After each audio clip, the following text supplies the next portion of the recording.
ఆ తర్వాత దాన్ని కాస్త గుండె నొప్పిగా మార్చి తప్పించుకునే ప్రయత్నం చేసింది. విచారణ చేస్తే వివాహేతర సంబంధంలో భాగంగా ఆ సదరు మహిళ తన భర్తని చంపేసిందట. ఈ ఘటన కుకట్పల్లిలో చోటు చేసుకుంది. ఈ ఘటన నుంచి మరొక మునిపే మరో సంఘటన, ఏకంగా భర్తని హతమార్చి ప్రియుడితో కలిసి భర్తని హతమార్చి రాత్రంతా పాన్ వీడియోలు చూస్తూ కూర్చుందంట ఆ సదరు గృహిణి.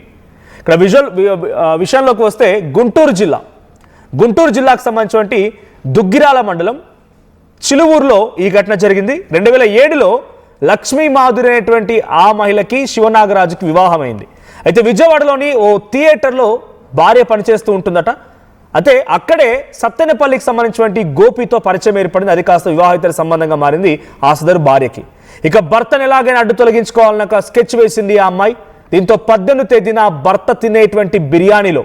తన భర్త తినే బిర్యానీలో మత్తుమందు కలిపి నిద్రమాత్రలు కలిపి మాధురి తన భార్య అయినా గాఢ నిద్రలోకి వెళ్ళే రకంగా ప్రయత్నం చేసింది. సో అనుకున్నట్టుగానే మత్తుమందు కలపడంతో మత్తెక్కింది. నిద్రలో ఉన్నటువంటి నాగరాజుని ఎలాగైనా సరే ప్రాణాలు తీరని ముందుగా స్కెచ్ వేసింది కాబట్టి హతమార్చింది ఆ భార్య.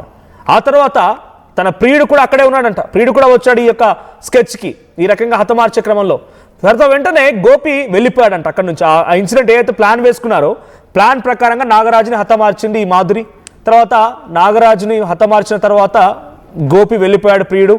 ఇక ఈ అమ్మాయికి, ఈ మహిళకి కొంత వెళ్ళిపోయిన తర్వాత ఏమనిపించిందేమో కానీ చూస్తూ రాత్రంతా భర్త శవాన్ని ముందు పెట్టుకొని పాన్ వీడియోలు చూస్తూ కూర్చుందంట.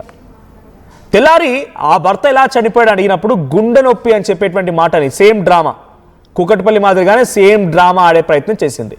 సో సేమ్ డ్రామా ఆడడంతో కొంతమంది అటు బంధువులు చూసి ఆ గాయాలున్నాయి మెడపైన, లేకుంటే ఆయన ఊపిరాడకుండా చేశారన్నట్టుగా కొన్ని గాయాలు, కొన్ని మరకలు ఉన్నాయి, కొన్ని అనుమానాలు రావడంతో అటు బంధువులు ఇచ్చిన ఫిర్యాదుతో అసలు విషయం బయటపడింది. పోస్ట్ మార్టంలో కూడా ఈ విషయాలు రావడంతో ఈ వ్యవహారం మొత్తం బయటకు వచ్చింది. చూడండి, కుకట్పల్లిలో కూడా కట్టుకున్న భర్తనే చున్నీ మెడకు బిగించి హతమార్చి చచ్చిపోయిన తర్వాత మరుసటి రోజున గుండె నొప్పి అని చెప్పి అంతా ముగించేసింది. కానీ అటు ఆ మృతుడి యొక్క అంటే భర్త యొక్క చెల్లెలు ఫిర్యాదు మేరకి పోలీసులు విచారిస్తే భార్యతత్వంగా బయటపడింది. వివాహేతర సంబంధంలో భాగంగా తన భర్త నన్ను పదే అనుమానిస్తున్నాడు. భర్త అంటే భార్యకు అనుమానం, భార్య అంటే భర్తకు అనుమానం, ఒకరంటే ఒకరు అనుమానం. ఇటు భార్యకు వివాహేతర సంబంధం కూడా ఉందంటే ప్రతిరోజు నాపై అనుమానంతో నా భర్త వచ్చి తాగి నన్ను కొడుతున్నాడనేటువంటి ఒక మాట చెప్తూ ఆ భార్య భర్తని హతమార్చింది. ఈ ఘటన మరొక మునిపై ఇంకో ఇన్సిడెంట్, ప్రియుడిని ఏకంగా ఈ బిగ్గెస్ట్ హతమార్చే స్కెచ్లో ఒకటి భాగస్వామ్యం చేసింది ఆ భార్య. నాగరాజు అనేటువంటి వ్యక్తి గుంటూరు జిల్లాకు సంబంధించినటువంటి చిలువూరు గ్రామంలో ఉన్నటువంటి ఆయన 2007లో మాధురితో పెళ్లి చేసుకున్నాడు. సో మాధురి నాగరాజు అప్పటివరకు బాగానే ఉన్నారు. సో సుమారుగా ఇప్పటికీ ఇప్పుడు 2026లో ఉన్నాం మనం అనుకుంటే 10-15 ఏళ్ళ వైవాహిక జీవితం వాళ్ళది. సో అదంతా కూడా మర్చిపోయింది ఆ భార్య, అంతా మర్చిపోయి ఆ తర్వాత ఒక గోపి అనేటువంటి వ్యక్తి, సత్తెనపల్లికి చెందిన గోపి అనే వ్యక్తితో ఆ పరిచయం కాస్త వివాహితర సంబంధంగా మార్చి గోపిని కూడా పిలిచి, ఇక్కడ ఫోటోలు చూపిస్తుంది చూడండి, పైన మీకు నిందితుడు గోపి ఫోటో కనబడుతోంది. ఆ స్పెట్స్ పెట్టిన వ్యక్తి ఆయన నిందితుడు. ఆయనతో కలిసి భర్తని హతమార్చి తెల్లవారుజామున గుండె నొప్పిని చిత్రీకరించింది. ఈ ఇన్సిడెంట్ జరిగింది 18 తేదీన. చాలా ఆలస్యంగా వెలుగులోకి వచ్చింది ఘటన. సో బంధువులు కొంత ఆయన ఒంటిపైన, అటు మృతుడు నాగరాజు ఒంటిపైన గాయాలను చూసి ఫిర్యాదు చేస్తే అసలు విషయం బయటపడింది. పోస్ట్ మార్టంలో కూడా బలవంతంగా ఆయన హతమార్చారు, తినే తిండిలో మత్తు పదార్థాలు కలిపారు రకంగా పోస్ట్ మార్టంలో తేలిందంట. చూడండి ఎటువంటి విధంగా తయారవుతున్నారు. వివాహేతర సంబంధాలు ఎంతటి దారుణమైన పరిస్థితికి కారణమవుతున్నాయో. వీటన్నిటికీ ప్రధానమైన కారణం ఒకే ఒక అంశం, డెఫినెట్గా మీరు అవునన్నా కాదన్నా సోషల్ మీడియానే.